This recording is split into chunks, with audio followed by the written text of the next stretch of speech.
उदाहरण के लिए तालुका कलम्ब में अंदूर गांव में एक खटिक गाय को काटकर उसका मांस बेचने के लिए बाजार में सड़क पर ही बैठ गया। हिंदुओं ने इस पर आपत्ति ली। हिंदुओं ने उससे कहा कि चाहो तो अपने घर में तुम गोमांस बेचो, लेकिन यहां बीच सड़क पर मत बैठो। पुलिस हवलदार ने ही फौजदार से उसकी शिकायत भी की, लेकिन फौजदार साहब ने तो हद ही कर दी। वे खुद उस गांव में पहुंचे और उस खटिक को सड़क से उठाकर हनुमान मंदिर की चौपाल पर बैठा दिया। हिंदू और क्रोधित हो गए और दंगा भड़कने के आसार नजर आने लगे। तब फौजदार साहब ने उसे चौपाल से उठाकर मंदिर के सामने बैठा दिया। ऐसे थे वहां के सरकारी मुलाजिम और सरकारी पुलिस। ऐसी घटनाओं से आर्य समाज के लोग और भी संगठित होते गए। साथ ही इत्तेहादुल पार्टी और मुस्लिम गुंडे और भी भड़क उठे। 1938 में गुंजोटी में आर्य समाज के कार्यकर्ता वेद प्रकाश का खून हो गया। वेद प्रकाश की हत्या का समाचार पाते ही भाई बंसीलाल और वीरभद्र जी आर्य तुरंत गुंजोटी पहुंचे। पुलिस ने उन्हें भी गिरफ्तार कर लिया। वेद प्रकाश का खून हैदराबाद मुक्ति संग्राम का पहला बलिदान था। उसके बाद भाई श्यामलाल जी को खराब खाना और गंदा पानी देकर प्रताड़ित किया गया। बीमार होने के बाद भी उन्हें दवाखाने लेकर जाया नहीं गया। अंततः जेल में ही उन्होंने दम तोड़ दिया। हैदराबाद राज्य में 1938-39 इन 2 सालों में शहर में हजारों की संख्या में आर्य समाजी लोगों ने सत्याग्रह किया। सोलापुर में माधवराव अणे की अध्यक्षता में एक परिषद आयोजित की गई ताकि इस सत्याग्रह को हिंदुस्तान की जनता का भी समर्थन मिल सके। इस परिषद में हैदराबाद विरोध दिवस मनाने का प्रस्ताव पारित किया गया। सारे हिंदुस्तान भर में हैदराबाद विरोध दिवस का माहौल बनने लगा। भारत भर से कई आर्य समाजी सत्याग्रह में भाग लेने के लिए हैदराबाद स्टेट पहुंचने लगे। सोलापुर, राजस्थान, दिल्ली, नागपुर, उत्तर प्रदेश, यहां तक कि रावलपिंडी से भी हजारों कार्यकर्ता हैदराबाद में दाखिल हुए। अनगिनत सत्याग्रहियों को जेलों में ठूस दिया गया। कईयों को बेरहमी से पीटा गया। खराब खाना और गंदा पानी देने के कारण कई सत्याग्रही बीमार पड़ गए। उसमें भी हद तो तब हो गई जब इत्तेहादुल संगठन के गुंडे जेलों में घुसकर पुलिस के सामने सत्याग्रहियों को बेरहमी से मारने पीटने लगे। इस अत्याचार में एक कार्यकर्ता सदाशिव विश्वनाथ पाठक की 12 अगस्त 1939 को हैदराबाद जेल में मृत्यु हो गई।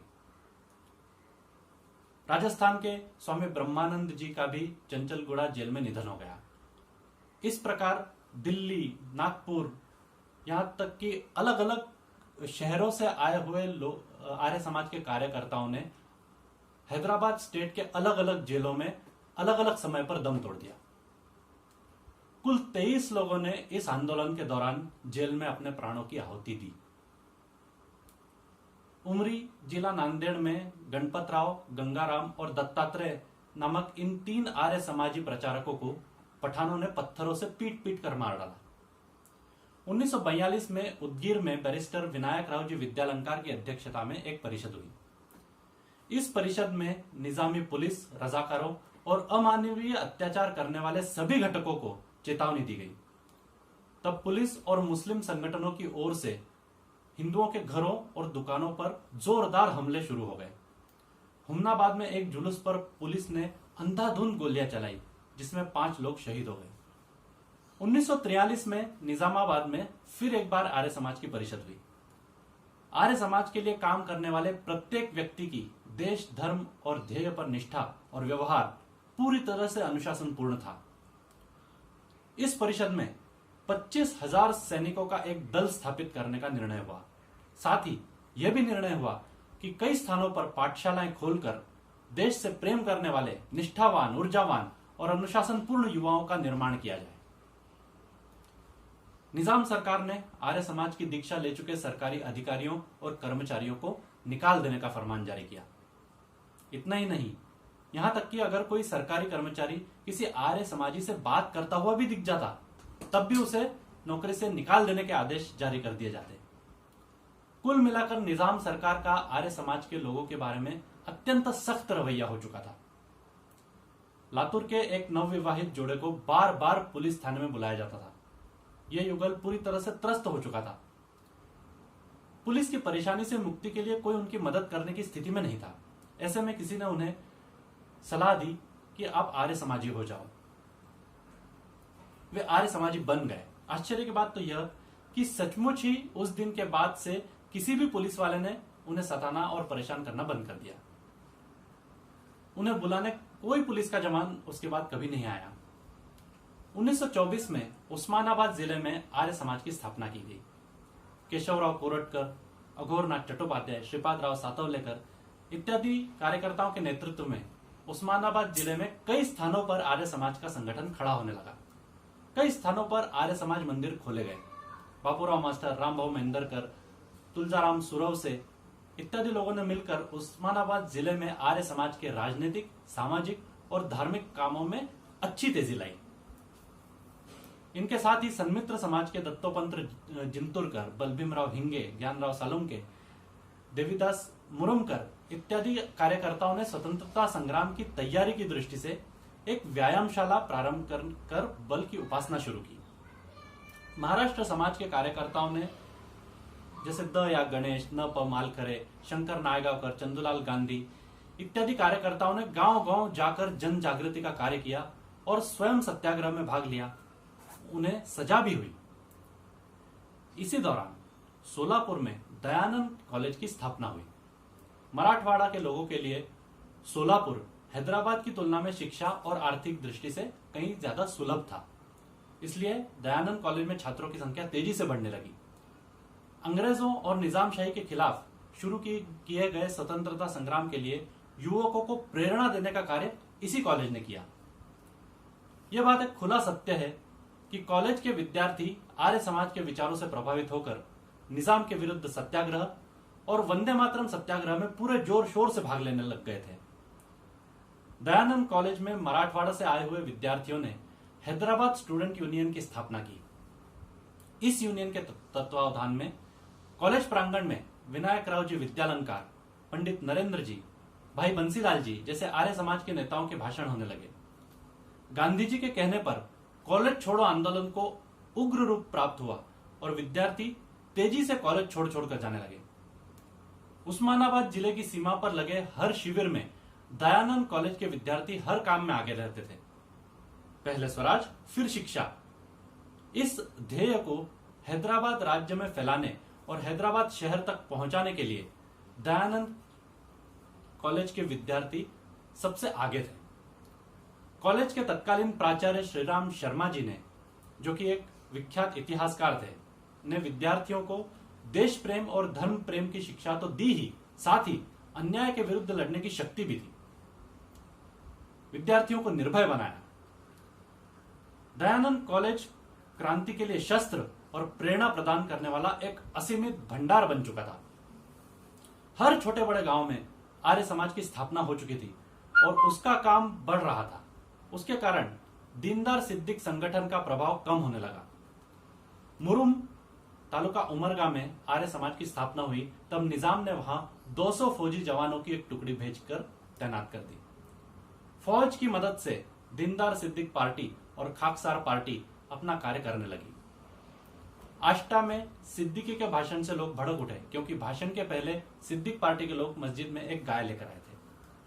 श्यामलाल जी को यह समाचार मिलते ही वे आष्टा कासार में पहुंचे। उन्होंने आष्टा, मुरुम आदि गांव में भाषण देकर हिंदुओं को आर्य समाज की दीक्षा दी और उन्हें यज्ञोपवीत पहनाया। आर्य समाज का आंदोलन हैदराबाद स्टेट की सीमा तक पहुंचा हुआ देखकर निजाम ने फौज का खर्चा भी हिंदुओं पर लाद दिया। इससे असंतोष और भी बढ़ने लगा। सर अकबर हैदरी उस समय निजाम के प्रधान थे।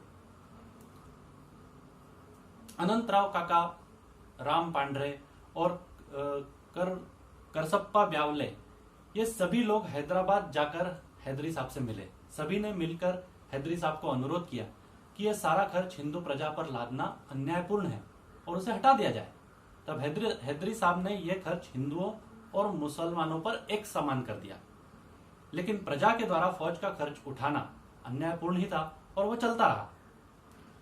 सोलापुर से प्रकाशित होने वाले वैदिक संदेश और सुदर्शन, इन दो आर्य समाजी मुखपत्रों के माध्यम से संग्राम की हर जानकारी, आगामी कार्यक्रम और सूचनाएं लोगों तक पहुंचने लगे। वैदिक संदेश ने तो निजाम सरकार के काले कानून नामक पुस्तक भी प्रकाशित की। हैदराबाद स्टेट में उस्मानाबाद जिले के कुल 13 लोगों पर भाषण और लेख लिखने पर प्रतिबंध लगाया गया। इन 13 लोगों के नाम पूरे राज्य में जारी किए गए थे। इस सूची में राम पांढरे, जो कि मुरुम के थे, उनका भी नाम था। इन 13 व्यक्तियों को नागवार बागी करार देकर निजाम सरकार ने नोटिस भेज दी। तावशी, तालुका लोहारा, इस स्थान पर रामा मांग नामक व्यक्ति ने आर्य समाज की दीक्षा ली थी। 1932 में तावशी में एक हिंदू मंदिर को तोड़कर मस्जिद बनाने की कोशिश की जा रही थी। तब क्रोधित आर्य समाजी लोगों ने मस्जिद के चबूतरे को तोड़ दिया। फिर तावशी के रजाकार और आसपास के गांव में जाकर 2 ट्रक भरकर सशस्त्र पठान और अरबी लोगों को बुलाकर लेकर आए। ये सभी कहने लगे कि अब देखते हैं किसमें हिम्मत है हमें रोकने की, अल्लाह अकबर वगैरह चिल्लाते हुए वे मंदिर को तोड़ने के लिए निकले। इतने सारे सशस्त्र पठानों और अरबों को देखकर सभी हिंदू चुपचाप खड़े रहे। लेकिन तभी जोर से एक आवाज आई, मैं तैयार हूं तुम लोगों से मुकाबला करने के लिए। मंदिर की एक ईंट को भी किसी ने हाथ लगाया तो एक एक के सर काट दूंगा। यह आवाज थी उसी रामा मांग की। वो अकेला ही था लेकिन बहुत बलशाली था। रामा को आगे बढ़ता हुआ देखकर एक पठान ने उस पर गोली चलाई। गोली उसकी जांघ में घुस गई। उसी अवस्था में रामा मांग अरबों और पठानों की भीड़ पर टूट पड़ा। पहले ही झटके में उसने 4 पठान और 1 अरब को नरक पहुंचा दिया। एक पठान के हाथ से बंदूक छीनकर उसने 4 और पठानों को और के सर फोड़ दिए। एक पठान के हाथ का तमंचा उसने छीन लिया। रामा मांग का वो आवेश देखकर पठानों और अरबों ने वहां से भाग जाने में ही अपनी भलाई समझी। लोग रामा मांग को तुलजापुर ले गए और फिर वहां से उस्मानाबाद ले जाया गया।